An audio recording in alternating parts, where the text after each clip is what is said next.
Hello and welcome to the latest edition of Scottish Tenants News, the programme that provides you updates from the Scottish Tenants organisation and housing struggles across the country. Today has been something of a revelation on several levels. The first is that a long-awaited Freedom of Information request made by the Wynford Residents' Union of the Wheatley Group, the body that the GHA now calls itself, has returned.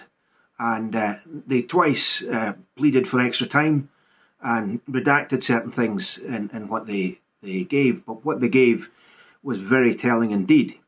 And the second revelation is the carbon analysis, which will be published in the Herald newspaper Wednesday the 23rd of November, which shows that demolishing the 4 high-rise 26-storey tower blocks that were part of Harold Ernest Buteau's masterpiece, Tridents into Ploughshares, turning the Highland Light Infantry Barracks into the very successful housing scheme it is now. Demolishing those blocks to replace them with what I think the Architects Journal referred to as noddy houses, the mid-market rent homes, the homes with the private tenancies at £900 a month. So getting rid of the 600 socially rented homes at £300 a month to replace them with private tenancies, 300 private tenancies at £900 a month. Doing so would generate the equivalent of running a car in terms of carbon emissions, in terms of damage to the planet, running a car for 230 million miles. To sequester the amount of carbon they wish to just blow up would take foresting an area the size of Dundee City Council.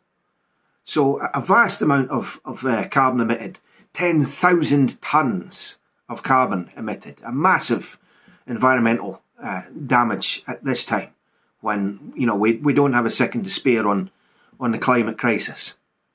So that will be published Wednesday 23rd in the Herald newspaper, and certainly it's a point we'll be making both to decision makers and to architects and others in the field, that what the GHA is proposing is monstrous.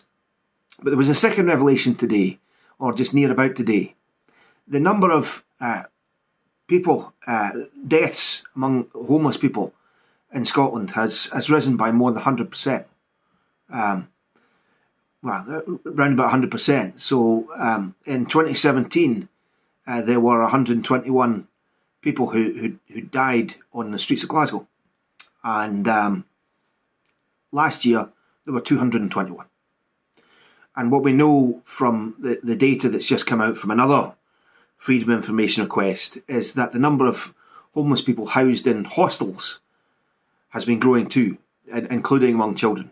So there are now hundreds of children housed semi-permanently in hostels and bed and breakfasts, unsuitable accommodation. And at this time, when there's dire housing need, over 6,000 people living in hotels. And there are 3 hotels that service Glasgow City Council, for example, widely used by the council to house homeless people. There are over 6,000 people in those hotels. Over 6,000. So at that time, the Wheatley Group want to blow up 600 socially rented homes to replace them with 300 mid-market rent homes at around £900 a month. So something of a horrible juxtaposition. But there was another bombshell revelation today. The Wheatley Group, the GHA, has announced its hiring. They want a new member of staff. They want a demolition officer. And they posted this to LinkedIn, and they posted this to My Job Scotland, and all sorts of guff in the job application. These things usually do. But the key point is this. I'll read it here. The initial focus of the role will be the £73 million regeneration of Wynford and the demolition of the 26-storey blocks.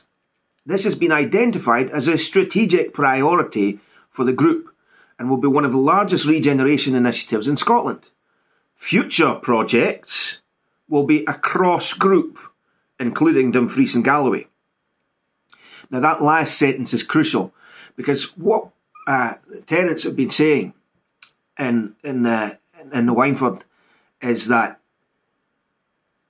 because of the stock transfer from Cube Housing Association to the GHA, the condition of that is that if the GHA demolishes the homes, the land reverts not to the City Council but stays with the GHA.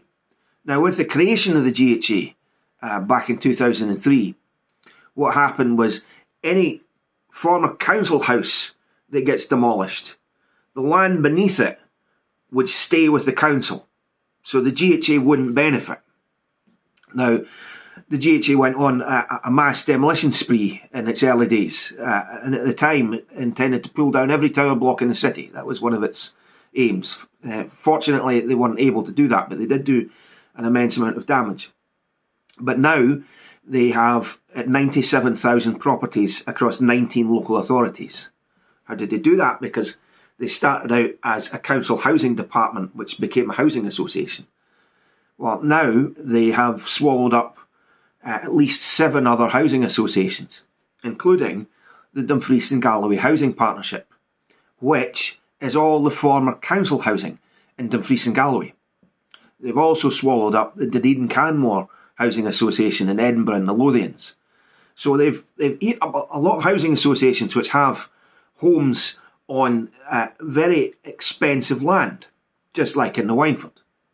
And what the campaigners have been saying in the Wynford is, what's going on in the Wynford, pulling these 26-storey blocks down to make way for these £900 a month noddy houses. That is it's happening because of that stock transfer condition, that they get to keep the land.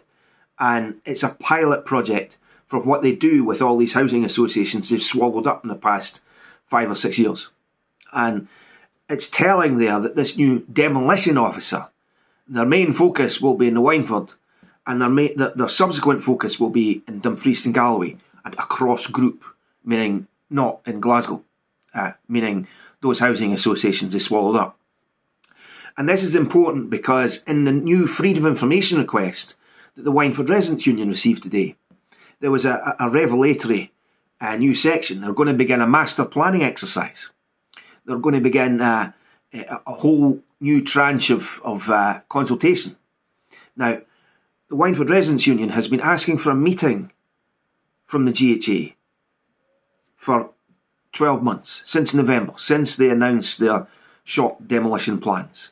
So for 12 months, they've been denying the residents of the Wynford any opportunity to speak to them directly.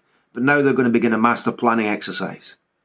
And that may have something to do with the fact that the Wynford Residents' Union has started crowdfunding for a judicial review based on the almost certainly illegal consultation exercise they carried out to get the demolition passed in some box-ticking exercise.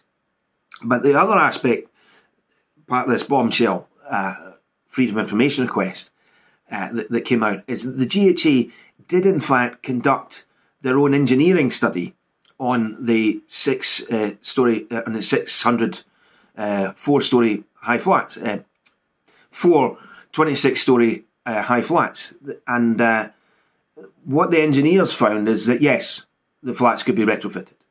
Now, they only analysed it from one particular angle. What happens if we knock some walls through? And they said, if we do it in this particular way, it'll be quite expensive, but it can be done. But we recommend don't do it because it'll be dead expensive.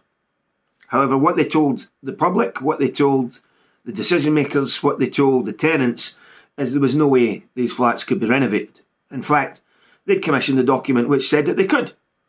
And in fact said that they could be done for around 55 million. Now, they intend spending 73 million on their demolition and noddy house development.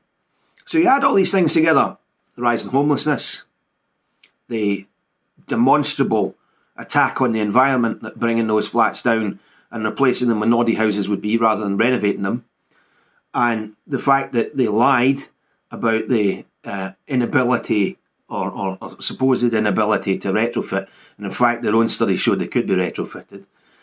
And then on top of that, the fact that everything the residents have been saying in the Wynford about this being a pilot project for the GHA rolling it out across the country, a new wave of mass demolition and gentrification. That's a pretty sickening picture.